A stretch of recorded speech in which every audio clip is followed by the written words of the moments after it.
Hello everyone, it's Natalie from Spirohealth in Putney, and today I'm going to answer another very frequent question that I get in terms of the popping sound that it makes when you have an alignment done. Now, first of all, some people are completely addicted to the sound and absolutely love it, and those are my crack addicts. And second of all, you get the people that just absolutely hate it.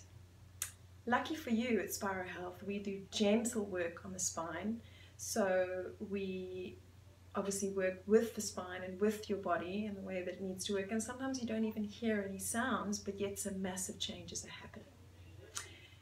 To explain it in more detail, it's actually just gas popping out. So we actually have gas, nitrogen, oxygen, they're not 100% sure on percentages, in a joint space, and when you open up that joint space and create the vacuum, it pops out, and within 10 to 20 minutes it diffuses back in. So when I'm seeing all the children that I see, especially the 6 and 7-year-olds, I tell them that actually their spine is farting, which, as you know, would go down really, really well.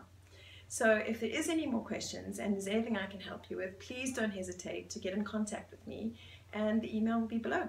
Have a good day. Thanks. Bye.